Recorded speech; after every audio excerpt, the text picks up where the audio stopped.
Morning Finders. Welcome to the third and final day of PaizoCon. I am Mark Moreland. I am Paizo's Director of Brand Strategy, and I am one of the primary contacts between Paizo and our miniatures partner, WizKids. And joining me here today from WizKids, we have... Hey, I am Michael, or Magellan, as most people call me, Mulligan. I am the producer on the Pathfinder line, at least recently. I'm also a project manager on overseeing several of our painted mini product lines. And today we wanted to give viewers a little bit of a behind the scenes look at the process that goes into turning the ideas from our heads here at Paizo into painted plastic or unpainted plastic, I guess, if it's a deep cuts figure that you have in your hand at your gaming table. So most of that is collaboration back and forth between me and Magellan.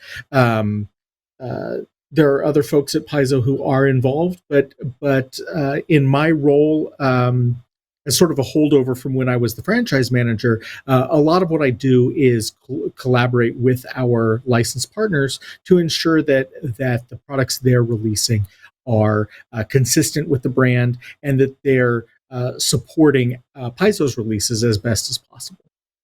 So, generally, the first thing that we do is uh, Magellan or someone at WizKids will send a blank set list and say, "Hey, in July, we want to have a set of minis, and it's going to have 40 figures. Um, what should that be?" And then we'll look at our product schedule. We'll look at sort of the flow and the cadence of what we've released recently, maybe some gaps in the Pathfinder battles library, and figure out what makes sense thematically to be that set.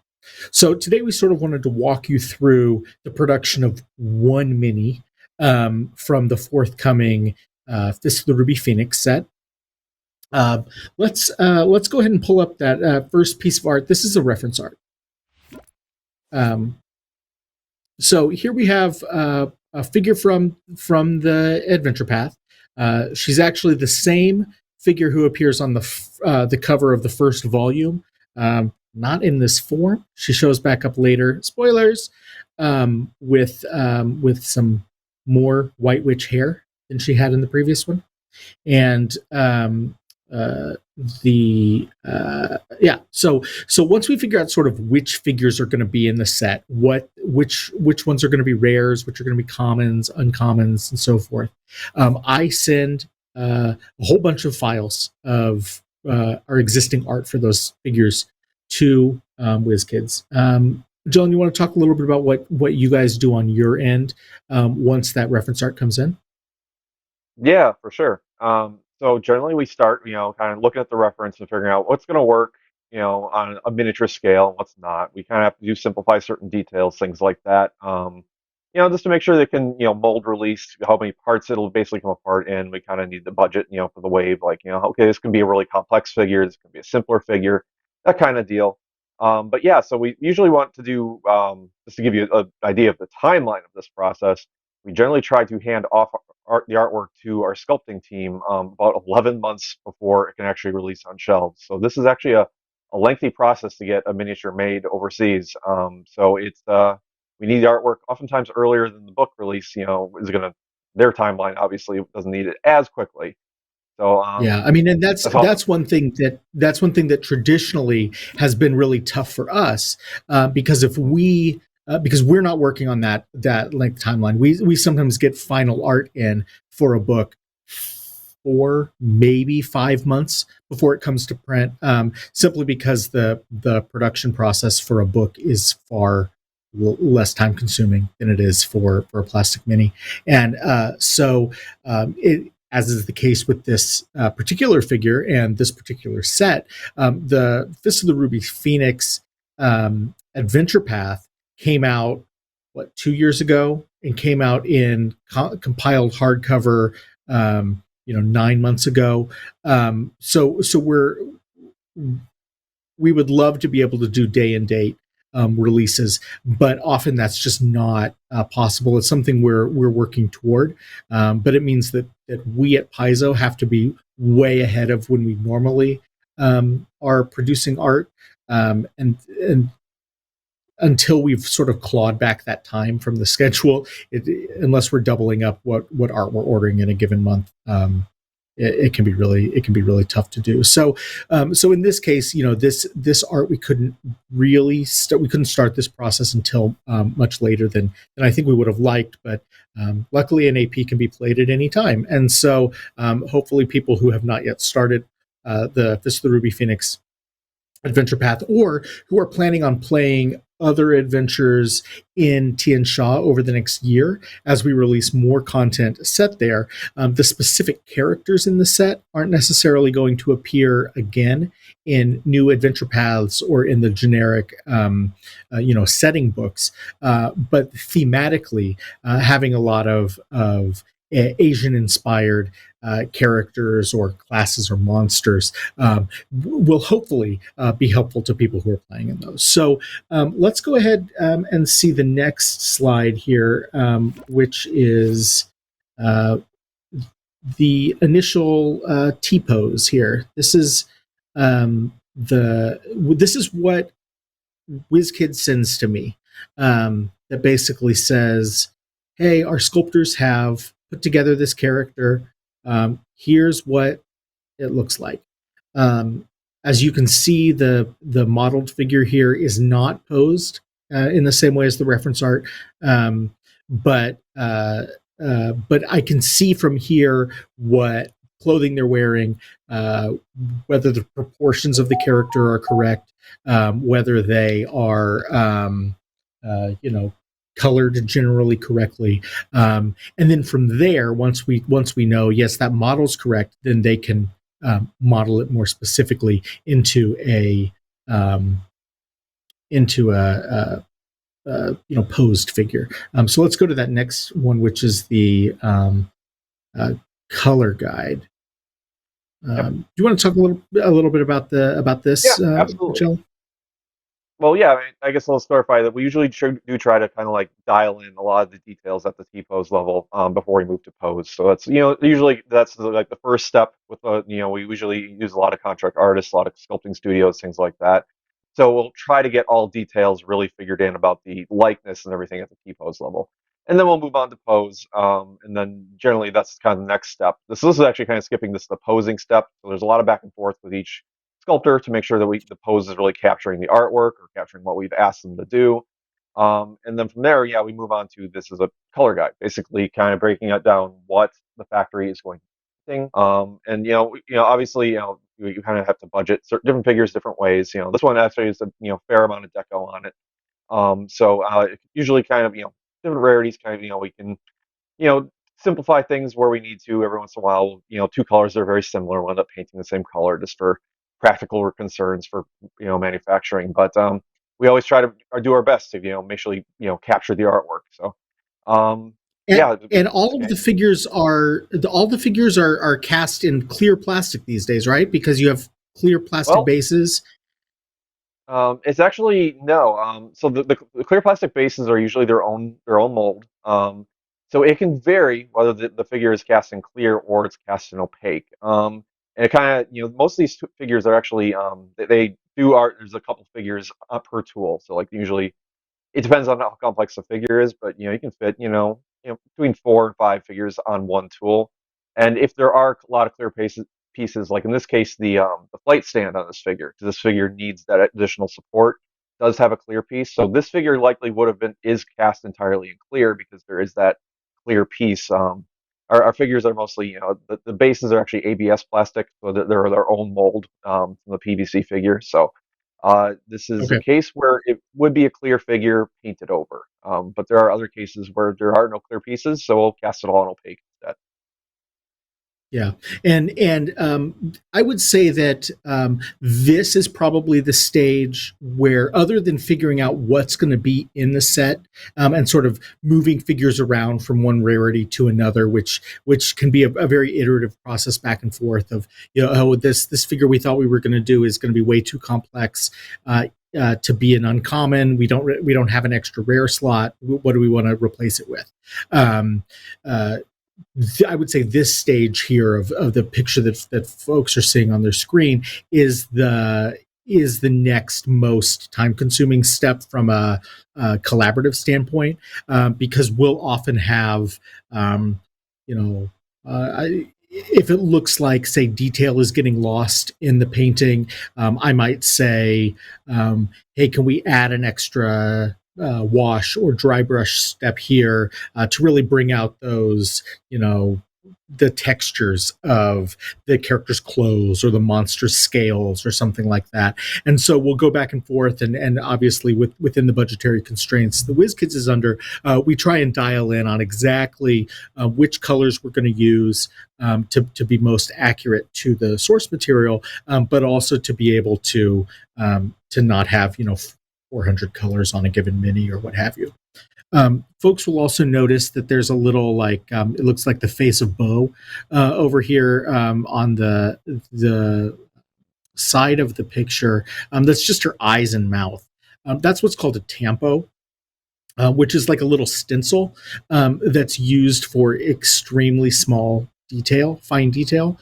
And that's one of the things that I love most about the WizKids minis is their ability to get things like eyes and uh, maybe designs on a character's tabard or shield, something like that. We've got characters like Sione, who has very intricate tattooing, or Kira, who's got some really detailed textures on, or designs on her clothing. And from the very beginning, when the very first Pathfinder battles figures came out, the beginner box heroes back in, oh, what would that have been, 2010, 2012, 2000, 11. yeah, I don't know, like right when I started at Paizo, so like 13, 14 years ago, was it was we were just blown away by that ability. So a lot of this is figuring out what's going to be a paint step that someone's going to do on the factory, on the floor, and then what's going to be a tampo in order to get that extra detail in there. When we used to approve actual physical paint masters, we would have someone come into the office and pass them around a table, and we would all look at them and go, well, yeah, let's do this and that. None of them had faces, because the tampo step was never done on the paint master. It was always done after the fact in the factory. So that's just Yeah, a generally difference in process.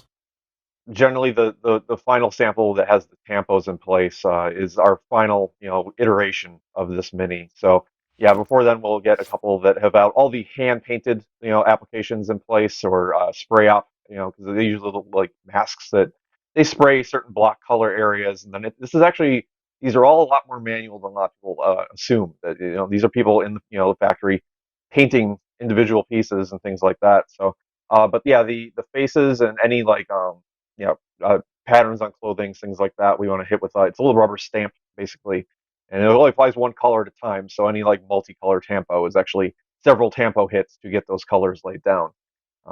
Yeah, Yeah. All right. So let's go to the next one here, and we will see um, a different sculpt of the same character. So this, I assume, Magellan, was the same T pose, right? That the it same was T the pose same figure T that you're pose. supposed to. Yeah, Yeah. we originally were considering doing two versions of this figure, and then as with the set kind of evolved and changed, and we kind of broke these down into several box sets. This one ended up on the cutting floor, so as you're kind of seeing a figure that will not be made at this point, but it was a very cool pose.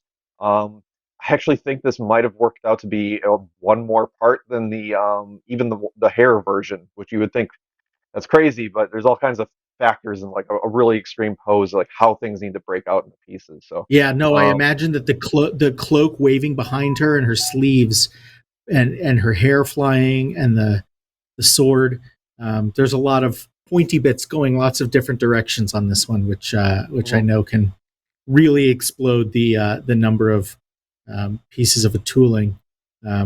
If we have time later, folks can ask me all about the tree we once tried to do for the Kingmaker set, which we killed because that would have been like so expensive. Anyway, yeah. So sometimes we do have figures that get fully posed and rendered, and that we just for whatever reason don't produce.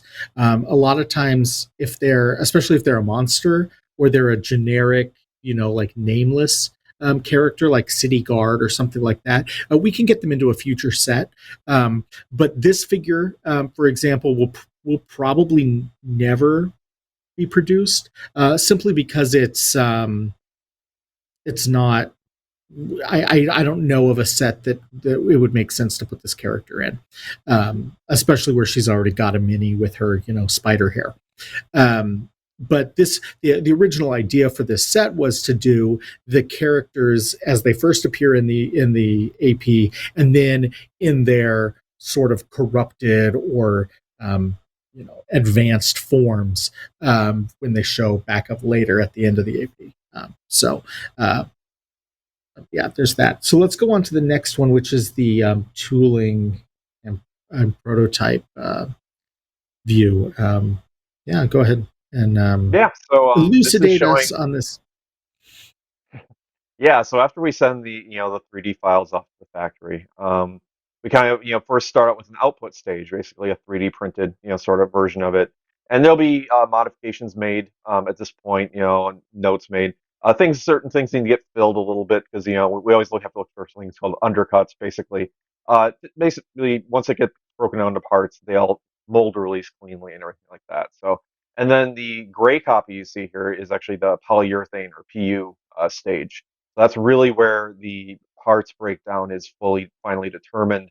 And so as all pieces have gotten separated out, basically this is what is ultimately used to create the steel mold, or steel tool, to actually have the figure produced. So this is showing how this figure would break down.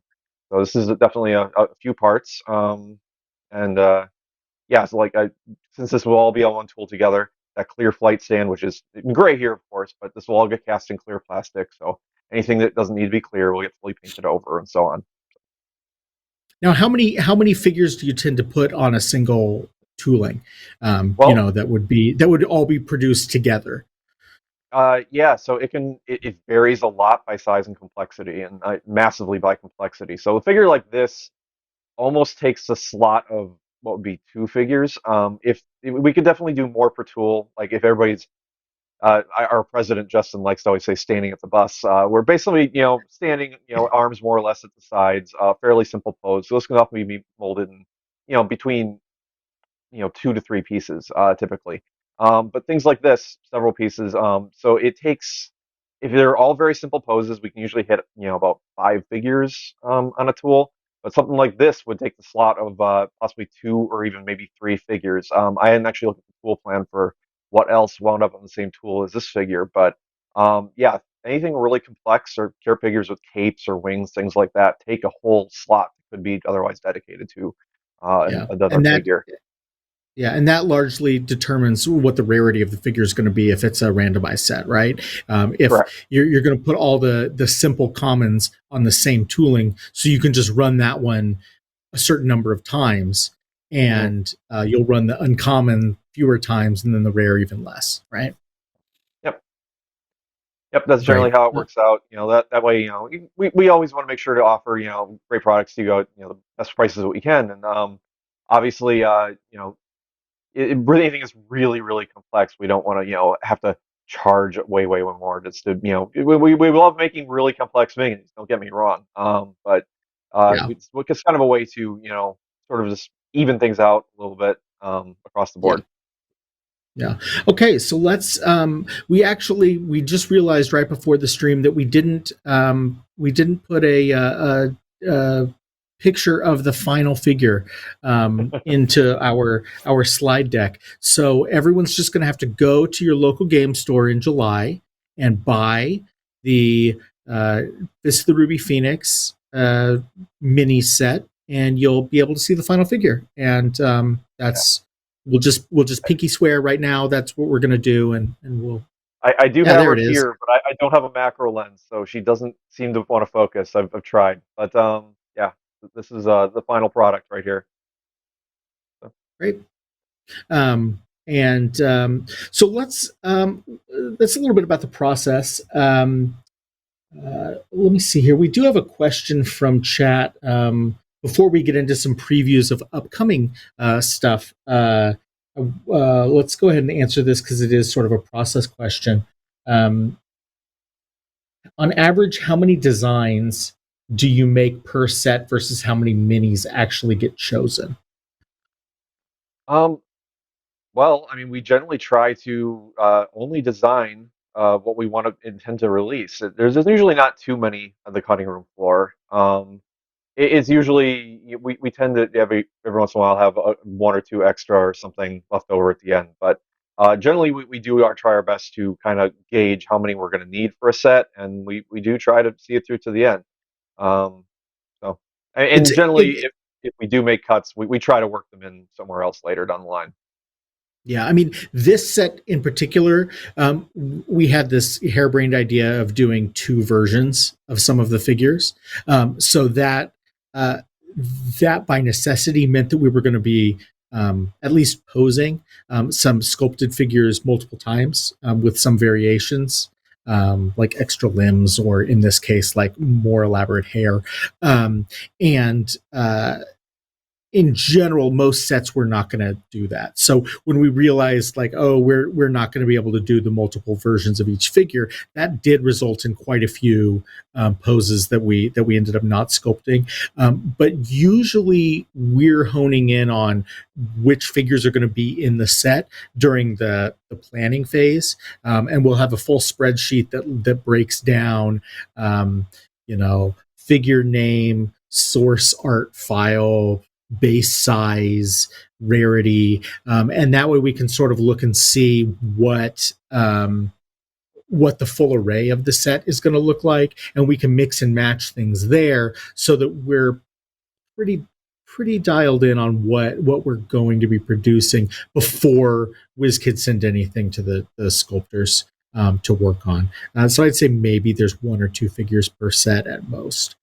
This set was an outlier in that regard because there's probably what half a dozen. But between us realizing we weren't going to do duplicates of some of the specific characters and it originally being designed as a um, uh, originally when we were planning it, we knew that it was going to be one of the non-randomized premium sets, um, and I had hoped that we could release one box per volume of the AP, but that didn't end up working out because the later volume has much larger, more complex monsters, which would have made that box far more expensive than the other two. And so, anyway, when things had to get moved around for logistical reasons, we ended up removing more from the set. Another question here: the production minis are not 3D printed; then they come from a mold. They do, yes. Yeah, I mean, not many. We kind of offer, we're the preeminent offer of pre-painted plastic minis, and yeah, everything we offer is it's fully manufactured in plastic, and comes pre-painted. Of course, for our painted Um, line. We also offer the but UPM but material those line. Yep. molds are made from a highly detailed 3D printing, correct? Yes. Yeah. We start with the 3D output stage, and then it's cleaned up a lot, and then it moves to the PU stage, and then things get really smoothed out. And these are really high end printers, so it's like, but yes, it's all fully manufactured, and it's all been very touched up by people. Make sure that every detail's smooth, everything's perfect Sanded on. and um, hand cared instead of just straight from the 3D printer, because we all know Mhm. that those can get a little goopy and have weird tags and things on them. Yeah, no. When we first started doing minis with WizKids, they were all hand sculpted back before 3D printing was a thing. So the earliest sets were all hand done, and then those molds were made of those original hand sculpts. So that the molding still continues. We've got another question here that is a decent segue into the next half of the seminar, which is about what we have coming down the line. Yep. And this question is: are there any plans to produce more of the iconic minis? And to that, I will say, stay tuned. What's the next set that we have coming? Other than Fist of the Ruby Phoenix, which was supposed to be out by now, but hit some logistical snags, and is coming out in July now. But what's the next set after that that people can look for? So the next set is going to be PFB 24, or shouldn't use the code name. It's going to be Fearsome Forces. Uh, it's Pathfinder Battles, Fearsome Forces. It's a new battle box format, which is going to be single pack minis. So this is going to be basically a lot of things that you might like monsters that might encounter in groups, things like that. So we want to make sure that these are a good way to build an army with these. So this is going to be a new battle box format, which we have not done before. But we have done certain things in the past of single blind box quite a long time ago, like Weeby Goblins, things like that. So this is going to be a little The bit very different. first Pathfinder, the very first Pathfinder battle set, Heroes and Monsters, was single figure. Yeah. So yeah, we're this battle box is going to be a new format, and it's going to be a lot of monsters that you might want more than one of at the table. So hopefully everybody will be happy if nobody will be unhappy if they get two of a Iruxi or of a Serpent Folk. I would hope, but yeah. So this is an upcoming set that is going to be a lot of cool monsters for you to hopefully fight. So Yeah, this is both here. and there's 18 figures total in the set, There is. and a brick of these will come with, is it 12? So Um, yeah, a battle box will come with 12 minis. There's going to be two battle boxes per case, and then it's going to be 12 minis in each battle box. Okay. All right. And you can see, as folks can see, the theme here really was we focused on the forces part of this. The idea here is that you're going to potentially be building an army. You've got the orcs and the hobgoblins here on this particular preview, and you can never have too many hobgoblins, or rather any number of hobgoblins is too many hobgoblins, but if you've got one, you might as well have a legion, because that's how they do. And then let's go to the next one here. Yeah, there we go. And here we've got a few of the more complex figures. These are the rares, or some of them are the rares. Yeah, there are definitely a few rares on this slide. I should say that three of the six on this slide are in the rare category. Yeah. So, I think who doesn't want a scary spider woman? And as you can see here with this, we did also with the Jorogomo and the what's the little guy right Picasso above her? Obake. What's that? Yes. Picasso Obake. Um, yeah, we're still again, we know that we're going to be spending a lot of time in Tian Sha here within the next year, and so this is an opportunity for us to just get a few more figures in that are going to be useful to people who are running the Season of Ghosts adventure path, or just setting their own adventures there once the Lost Omens books come out, really detailing that part of the world. I was And very then happy to get that Picasso Obake into this set. I Just a know, yeah, monster no, I that personally think is that very was your fun. So suggestion, I think, wasn't it? Yeah. yeah. Yeah, I mean, sometimes it's a uh, very tight theme. Like, hey, we're doing a set based on this adventure path, as with the Fist of the Ruby Phoenix, where I think almost every every figure that we did there, its reference art is from the AP. Um, I had originally thought maybe we would have the slots to do some stuff from Bestiary 2 or 3 that comes from that part of the world. But it turned out that there was enough just within that 3-volume AP that we were able to fill the set out easily. And then other times it's more of just like we're going to do an undead themed set, or we're going to do one all about dungeon delving or about, bar fights. Where we're pulling reference from multiple locations, whether those are uh, monsters from a bestiary or from the back matter of an AP, or if they're from an NPC codex or game mastery guide type product that just has sort of unnamed characters. And so it's always those kind of sets are always fun because there's really no limit to what crazy stuff we can put in them. And sometimes it's just as simple as like, that piece of art looks really cool. Let's do a mini of that. We don't have an adventure that uses it, but dang, that would look cool in plastic. And I think that's one of those examples. So Fearsome Forces comes out. It's going to be Q4 of this year. Okay. So I was gonna guess October. I think it'll be in time for the holidays, right? That it's currently tracking for November release, but Q4 is the official statement. So they'll make great stocking stuffers. Just put a few minis in there. Yeah. Mm-hmm. And that should be available on the Paizo.com with our subscription, our Pathfinder Battle subscription.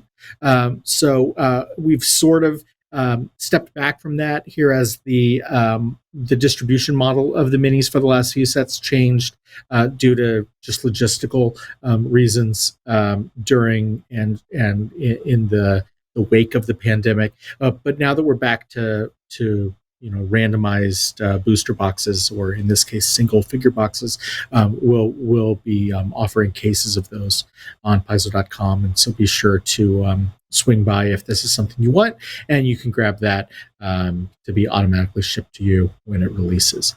To go back to the initial question, are we planning any additional iconics? What do you think? Should we do those? Yeah, I think that's a good idea.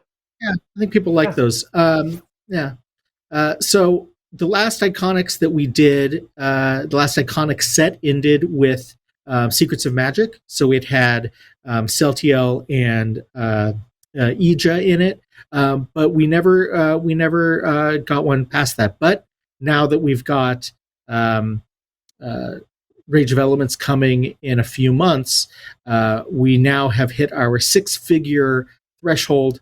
And so we've got this coming in early 2024.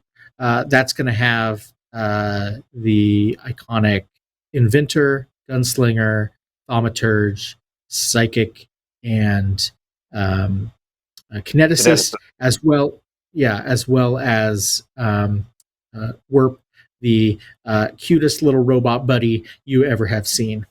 And as always, the level of detail on these iconic sets is just from the very beginning. They have been the highest quality pre-painted plastic minis I've ever seen. I am so proud of these specific products. To have the Pathfinder branding on them because they really are the pinnacle of what a pre-painted plastic figure can be. And I think that the fact that we're on our 11th set of them now, so if they're 5 or 6 figures a piece, that's like over 60 individual figures we've done in these sets over the years.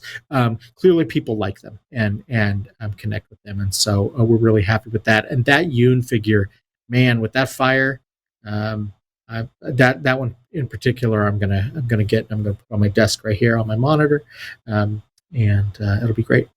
Yeah, you turned out great. I wish we had a shot of her backside showing her her plushie that she carries with her. That is on her back on that mini. And I think actually that required some editing on your part because when these were being sculpted, we didn't have the final. We didn't have a color image of her back. We had a sketch that Wayne did, just sort of Mhm. in his approval phase. And our feedback to Wayne was either move the move Gom Gum up or down. It was in a position on her back that we were like, you just move it for the back shot. Um, Mhm. and so we had to tell you. We also gave this feedback to Wayne, so make sure you move Gom Gom because we never got another iteration from Wayne for that. But yeah, for Gom Gom fans, they are still there. A little bit worse for wear after the last 12 years of adventuring with Yoon, but yeah, they're there as well. Yeah, I know you. The And final art moved it to her sleeping pack on her back, but for purposes of like how it was going to break down into parts, and sometimes we break things down for ease of painting, it might end up being a separate piece that's on her back in the final mini. So yeah, yeah, these turned out really great, and especially like Nelmica and Mios. Like, oh my gosh, the amount of tampos on them are going to be kind of crazy, but we've done it before, and we're up to the challenge.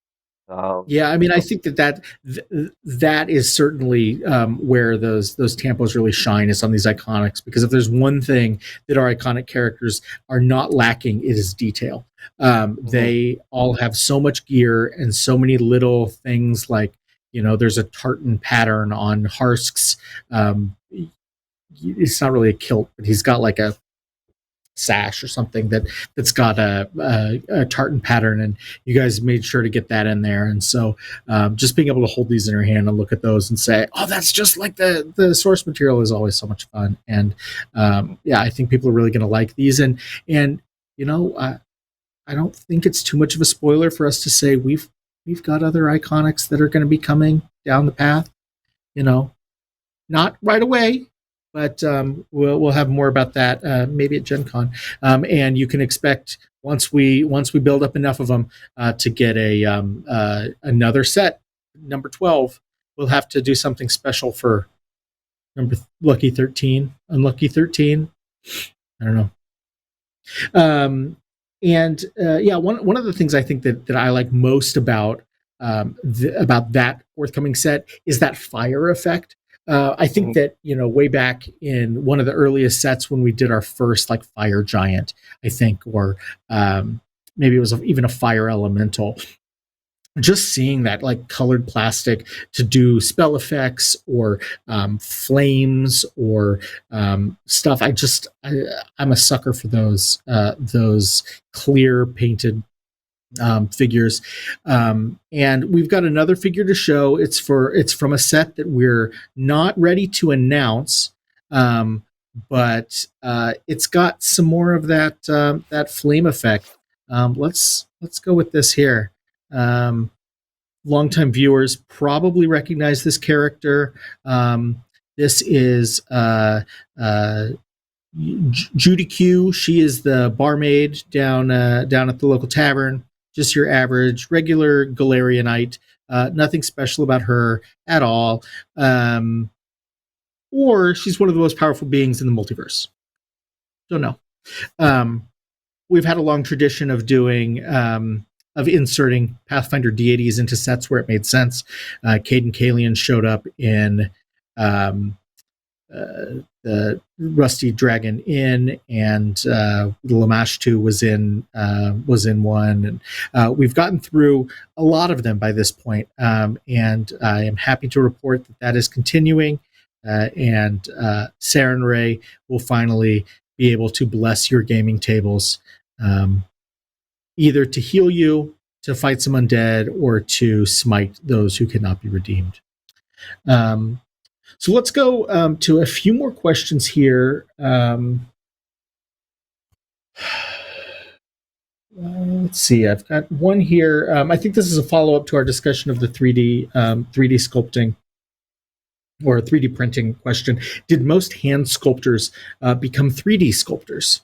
And I don't really know because I don't personally interact directly with the sculptors, so I don't know how many of them made that transition. Do you know?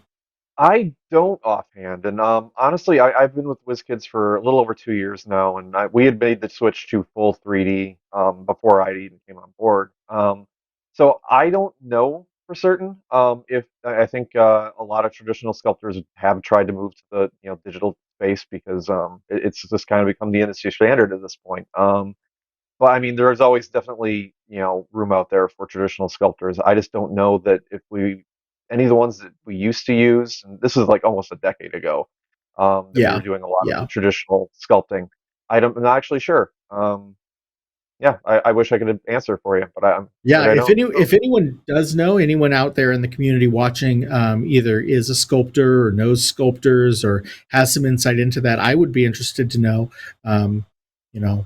It's always sad when the march of technology and the advance of what we're capable of puts people out of jobs. So I hope they were able to make the transition.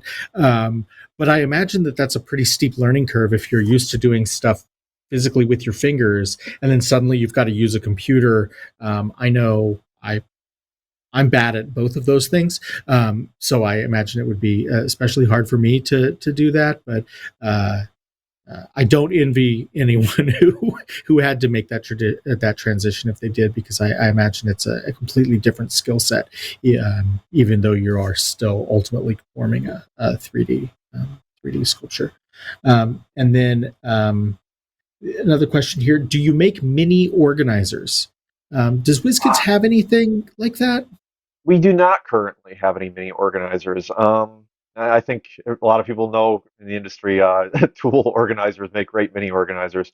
But no, WizKids does not currently offer any kind of mini organization method. So I'm afraid you're gonna have to, at least for the time being, find solutions Yeah, that you work just got to go to the best for hardware your. store or the craft store. Those are the two: is uh, Yeah, scrapbooking storage, or a toolbox.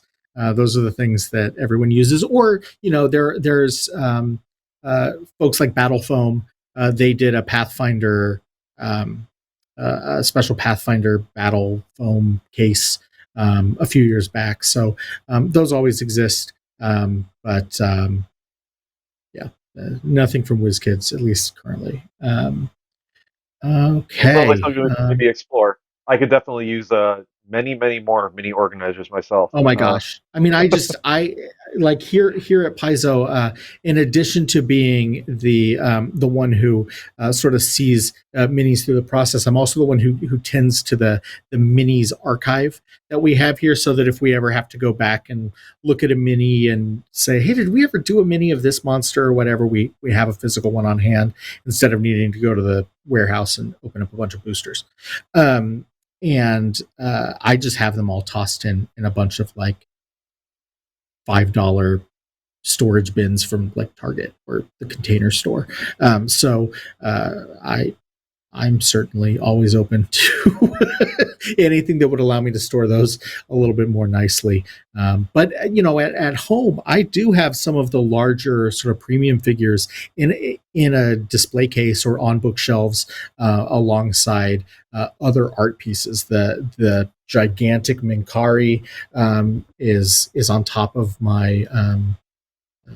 I have a display case where I keep like sculpted figures and a bunch of Yeah, comic book chess pieces. And anyway, and I've got that on top of there, and a number of them around. And now that we have the life size kobolds and goblin, you see more and more people who are using these not necessarily at the gaming table, but as art pieces that are decorating their gaming rooms or their offices or their children's bedrooms or whatever.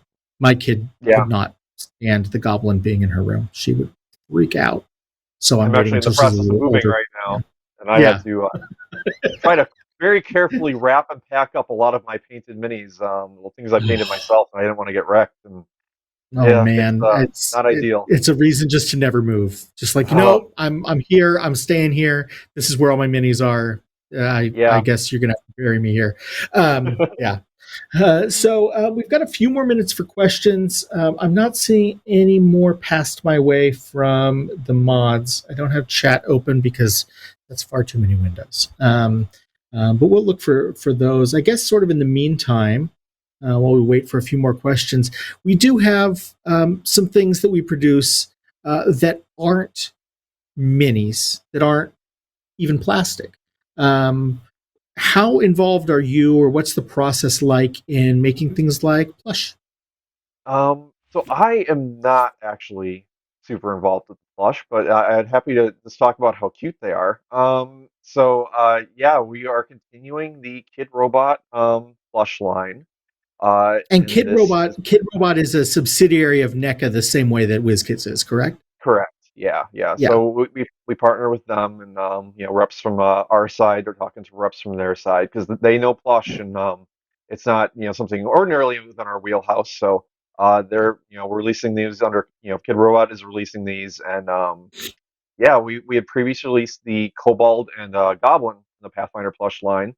So these And as folks, are what's coming down the yeah, line. the next wave So here, as folks can see, we have Drugami, who is longtime animal companion of our iconic Druid Leanie. And little known fact, we don't canonically know consistently what sex Drugami is because in the early days we weren't really tracking it particularly well, and we used both um, she and he and him and her when referring to Drugami. So Drugami gets to be whatever your preference is. You don't have to or worry about. Kami's gender fluid. I mean, yeah. Yeah, hey, it's the snow leopard way. And who better to accompany Drugami as our next plush, but everyone's favorite newer companion? What about that? This when I showed this figure, this approval figure. This was sent to us by Kid Robot to approve the plush. When I sent this to, or I posted this on our internal chat in the office, and oh my god, everyone was like, let me buy it now. We're gonna steal these from the WizKids booth at Gen Con. We're gonna make sure that I have all of the werps. So all the customers out there are gonna have to fight Paizo staff for this one because it is the new favorite. um, and normally it is Eleanor Farron who is posting links to cute things online for us to all spend our money on, and I one-upped her with this one. So take that, Eleanor. Good luck beating work. And these are going to be out later this year, right? I believe so. Yeah, I don't have that information in front of me, but I think that was the plan for these. But yeah, this is the We at should this have. point we have fully approved these samples. These are the final iteration because these have all gone through a few iterations themselves. But Yeah, I think we really had to go back later and this forth on year. what color warp was going to be, right? Yeah, we did. There was some initial tests that tried to use metallic fabric, but it just yeah, we ended up switching to this. It's a bit more matte, but I actually think I like it better personally. I think so. Yeah. And these should be, we should have samples of these, uh, behind lock and key at Gen Con for folks to see, either at the Um, Paizo booth or the WizKids booth. I let them know how excited you all internally were about this, and said we want to get samples No, so they're as not quick going to as bring we them to Gen Con anymore. They're afraid we're going to take them. Look, can. I leave it to Paizo staff to ruin everything for everyone. Jeez. Yeah, so that's the last preview that we've got today. It looks like we've got one more question here. Can we plan on seeing minis for every ancestry? Uh, and I think the answer there is yes. Eventually, I think that again we're working so far out. We're already internally talking about minis that are going to be coming out in late 2024. Um, so for us to catch up with existing ancestries is enough of a challenge that trying to stay on top of new ones as they come out is also going to be tough. But when we do have those more thematic sets, That's one thing that I often look for is an opportunity to put in appropriate player characters for various ancestries. Um, the Fist of the Ruby Phoenix set, for example, gave us the opportunity to put in Tengu and Kitsune and Catfolk and a few others that appeared in the adventure, but that also hadn't gotten a lot of plastic versions in the past. Obviously, if you play a human, you're set an elf, a dwarf, half orc, in any of the like core races or ancestries. The goblin, for example, most of them have been in sets as villains or enemies, but you know, your party rogue could just as easily be an enemy as the goblin that you run into on the streets. So uh, there's lots of those. Well, I've got a checklist that I keep every time we release a new ancestry. It's just like, okay, here's the list of what we need to get to as soon as we can get to them. But uh, with with the sheer variety of types of characters you could make, like even if we made a, a figure that was you know, to use a newly announced ancestry, the centaur or the minotaur that are going to come out next year in Hell of the Wild. If you're playing a minotaur spellcaster, the mini is going to be very different than a minotaur barbarian or a minotaur fighter, and so just the sheer number of permutations and combinations that we would love to make makes it a little bit hard. One thing you might look for are the Pathfinder Battles deep cuts, unpainted minis, which are the which we can do a few more versions of, so it can be ancestry class combo, male, female, what have you. And we can release a few more of those at a time because they're a little bit simpler to do and they can reuse or iterate on existing sculpts a little bit easier than doing the full pre-painted plastic. Yeah. I would say if there's any ancestors you really want to see, throw it in the chat. I'll take a look and we'll see what we can do. Okay, I can't make any promises, but we love getting ideas, and one of the you guys want to see us make. So yeah, just know that even if we love your idea, it'll be a year and a half or 2 years before we can get to it. true. All right, we have time for one last question here, and then we're gonna cede the mic to the next seminar. When will you be making more Starfinder minis? Uh, as soon as we can. I think that the Starfinder minis came out when pre-painted plastic minis were not industry wide doing as hot as at their peak. They came out in the middle of the pandemic. People weren't playing at the table, and so I think that candidly, the Starfinder minis didn't really perform as well as we would have liked. So we've got another Starfinder mini set that's fully sculpted and ready to go. We just have to find the right time to release that, and we'll see. It's something that we at Paizo still want to do. I know that the folks at WizKids are behind Starfinder minis. We just have to find the right slot in the production schedule and the release schedule to get those out when they're going to be set up to succeed. So keep looking out for those. There will be more, just nothing that we can announce at this time. So with that, I think we're gonna wrap things up. Thank you everyone for being here. Thank you for continuing to be passionate about miniatures. It's the fan community, like minisgallery.com. Oh my God, that site is amazing. You guys keep us doing this, and we love to do it. So it's a symbiotic relationship that I think works really well. So we'll keep making minis if you guys keep buying them and keep playing with them, and yeah, we'll see where that goes. And I think with that, we'll sign off. I'm Mark Moreland.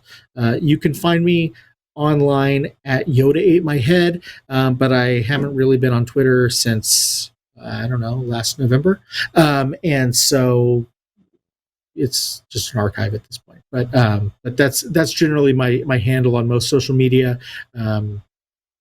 Magellan, are you online? Is there a way people can follow I'm you? online. I'm on Twitter. No, I don't post much anymore, but I'm Vexwing on Twitter and Tumblr and a few other places.